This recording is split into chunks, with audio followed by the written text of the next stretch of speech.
Hi guys and welcome back to another video. So you probably saw from a few weeks ago that I did a ranking Best Picture winners from 2010 to 2019 video, and I posted only recently that I was going to do an Oscar predictions video, and that's the purpose of this one today. So I'm going to be going through the list of nominees in each category at the upcoming Oscars, which will be this weekend, and who I think will and probably should win. Now I'm aware that we're already into the awards season, having already gone past the Critics Awards, the Golden Globes and the BAFTAs, but the reason why I've chosen to do this video now is because obviously with less than a week to go until the actual ceremony, it just gave me a bit more time to catch up on the films that are nominated for the biggest awards. There are still some I haven't really seen, but I've seen the vast majority, and you'll get the idea when I'll talk about my predictions in a minute. In terms of actually predicting my winners, there will be a number of things that I will be taking into consideration when choosing them. Sometimes it might be based on the film itself that I may have already seen, or the performance, or it might just be based on instinct from a previous ceremony where a certain person or a certain film has basically swept that award. Let's get started. Another Round, Denmark. Better Days, Hong Kong. Collective, Romania, The Man Who Sold His Skin, Tunisia, and Quo Vadis Aida, Bosnia and Herzegovina. Now this category is something that historically in the Oscars has been kind of overlooked and overshadowed. In most recent years, it's suddenly starting to climb the ranks a little bit, especially last year when Parasite won Best Picture, and Roma, which of course was highly acclaimed to win Best Picture the year before, but sadly didn't. And the 5 nominees in this category, from what I've seen, I haven't seen any of the films yet. The one I'm going to pick is purely based on the fact that it's got an Oscar nomination in a more significant category, which I'll talk about later on, and that film is Another Round.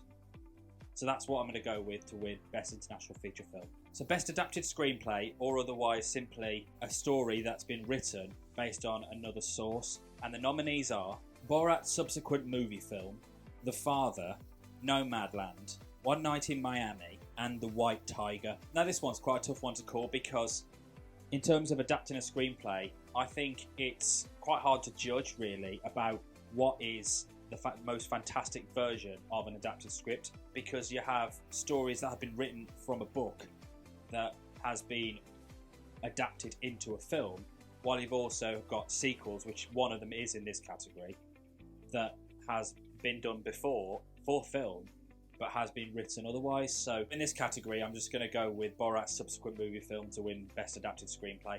I'm not so sure that it will.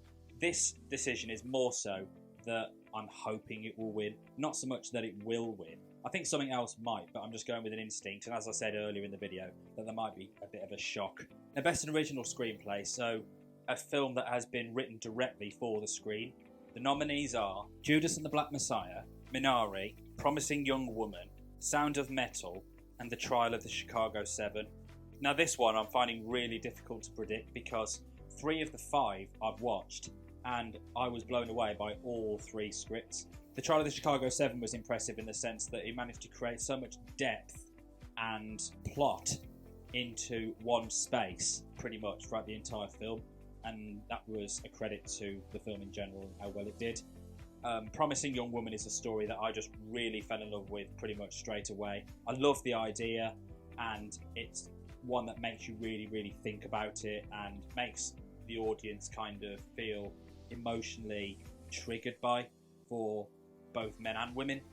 And The Sound of Metal is quite an ironic story really about a man who is a drummer who's going deaf. It's just something very challenging about an original script that just goes mainly from the imagination of somebody and their experiences. And for that reason, I'm going to go with Promising Young Woman by Emerald Fennell to win Best Original Screenplay. I mean, that film just blew me away anyway, and it was probably one of the best films I've seen in quite a while. So if that doesn't win Best Original Screenplay, I will go mental. I really will, and I think it just absolutely deserves it. A Best Animated Feature Film is something that I think is quite predictable, but it's also something that I always look forward to every year. And the nominees are Onward, Over the Moon, A Shaun the Sheep Movie, Farmageddon, Soul, and Wolf Walkers. Now, one of those 5 films is quite strangely included in this, and that is of course Farmageddon. That film was actually released in 2019, but because it was released in America just before the coronavirus pandemic hit, it's technically classed as a 2020 film over there, so that's why it's included in it. And of course this year we've got 2 Pixar nominees, and that has never really happened before from what I can remember. And although I think it will be one that will most likely win than the other one, but it's still pretty cool the fact that we've got 2 Pixar films in the running. And of course Over the Moon on Netflix. I haven't seen it yet. I've been meaning to. It's on my watch list, and I'll try and watch it before the Oscar ceremony at the weekend. And Wolfwalkers I never really had even heard of until the Oscar nominations were announced. So I'm just going to go with my instinct and say what I think will win. Whether it should, I don't know. But what will win will likely be Soul. And that is because it had a lot of critical acclaim based on themes, based on emotion, based on characters. Even though I think it's a tad bit overrated, I don't think it kind of hit as many nerves as many other Pixar films have done in the past. But I would say that Soul will probably win. Although I would love, as unlikely as it might be, to see a Farmageddon upset. As I said, it might not happen, and it probably won't happen, but that's something I really, really want. But it'll still probably be Soul anyway.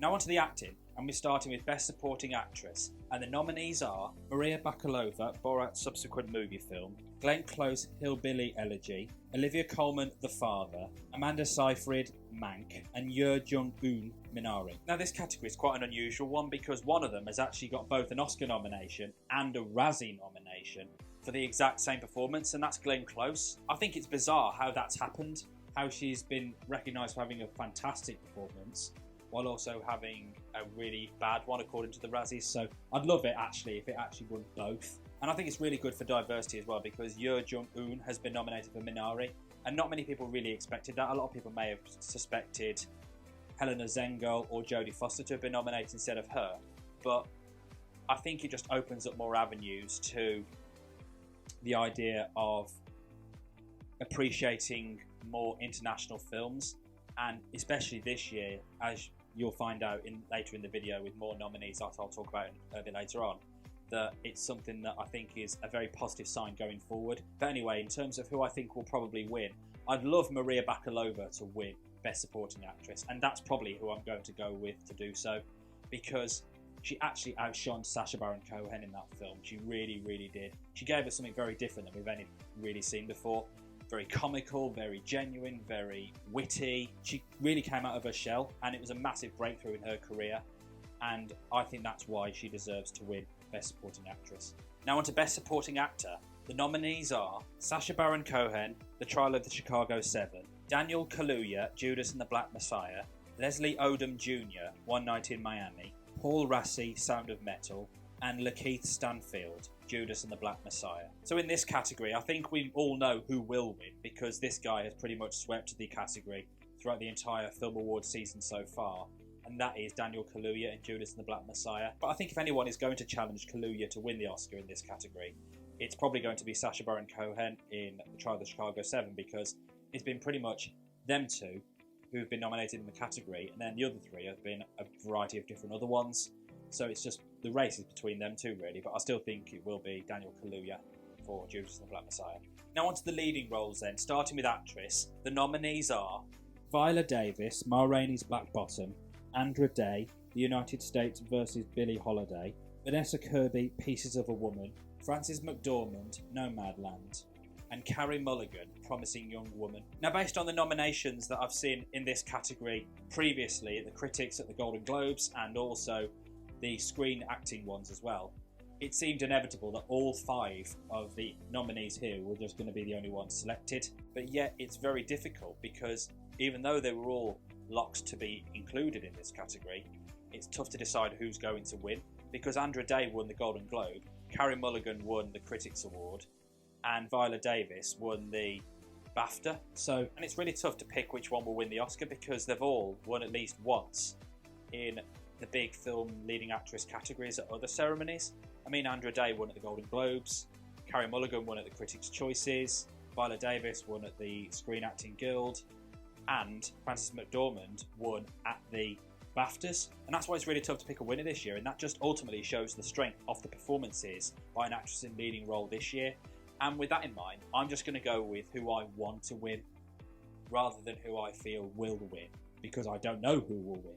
So the one who I want to win is Carrie Mulligan in Promising Young Woman, and that's because she really came out of her shell in this performance, and it's something that we haven't really seen from her before. And I think it's a character who really kind of relates to a lot of women and a lot of men in some cases as well. And I just think she did an absolutely fantastic job, and she was just superb in it. So that's why I would tip Carrie Mulligan to win Best Leading Actress, even though I don't know who will, as I say, but that's just who I want to win.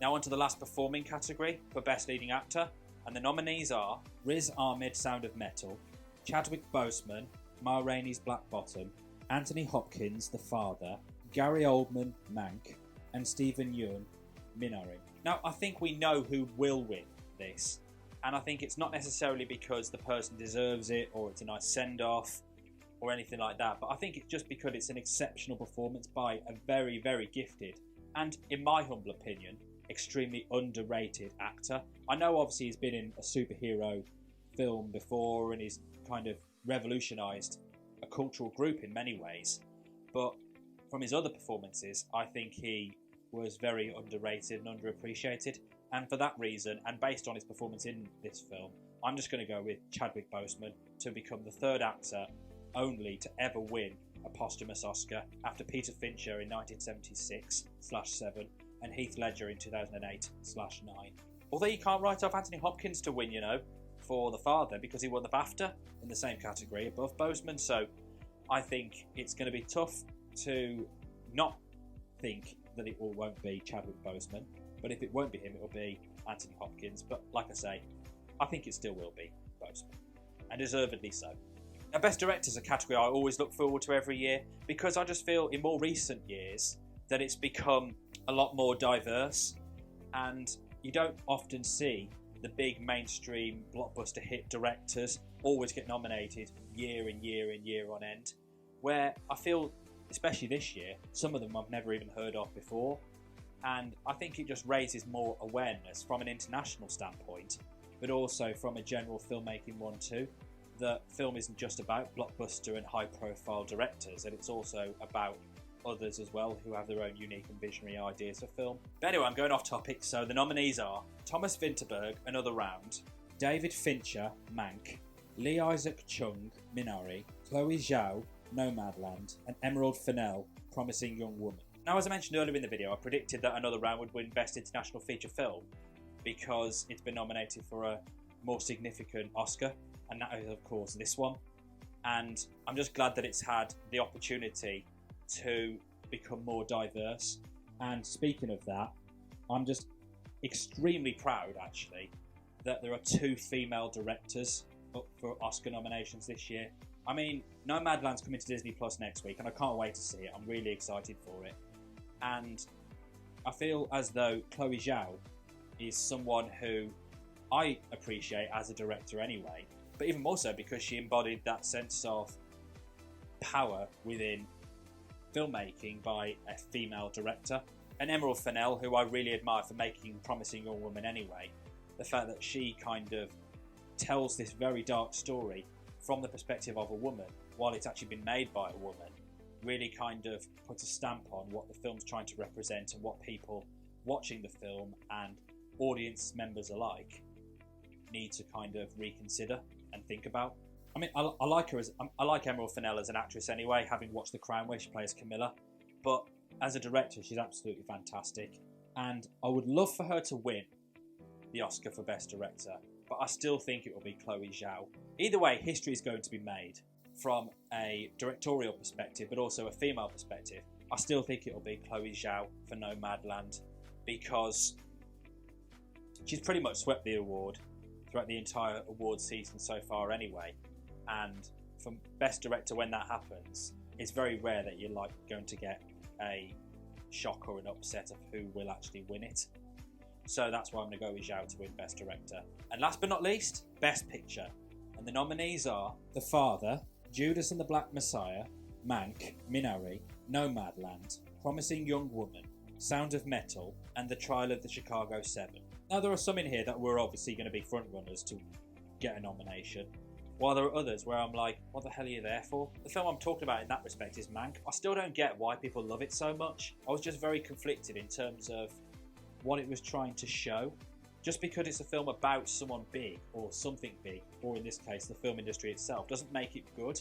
I just didn't really connect to the film, and that's what was disappointing. But it's still been nominated for Best Picture, even though I personally don't understand why, but it has. Promising Young Woman, as I mentioned, fantastic film, love it. One of the best films I've seen in ages. Carrie Mulligan should win the Oscar. Whether she will or not, I don't know. Again, like I said earlier, it's very competitive, but I'd love that one to win. If I could pick which one I want to win, it will be that. Sound of Metal, one that I think probably deserved it. One that I think probably was almost a surprise to a lot of people. That I remember at the start of the awards season, where it was just getting recognition for acting from Riz Ahmed, and that was it. Whereas at the Oscars now, it's had more recognition from an original screenplay perspective, from a supporting actor, and Best Picture. So it's got a little bit more recognition. And Trial of the Chicago 7 I did really enjoy as well. I didn't know much about the historical context about what really happened, but the film gave me a lot more of an insight, and the script itself was very creative and very unusual in some respects, and the acting was very, very good as well. And the other 4 films that have been nominated I haven't seen yet, and it's a shame because I'd love every single year to try and catch up and watch at least all of the Best Picture nominees, but of course, due to the streaming situation and not being able to go to the cinema as often because of restrictions and all of that, it's been quite difficult. So I'm just going to go with who I think will win Best Picture this year, and that probably will be Nomadland. And again, that's more based on instinct because it won Best Picture Drama and it's also won others as well. So that's why I'm just going to go with Nomadland to win Best Picture this year. So there you have it. Those are my Oscar predictions for this year's awards ceremony. What do you think? Were there any shocks and surprises? Let me know in the comments below. And as always, if you did go on to enjoy this video, please hit that like button and subscribe for more, and have a notification bell tick so you're notified when I upload a new video. And I'll catch you in the next one. Take care, everybody.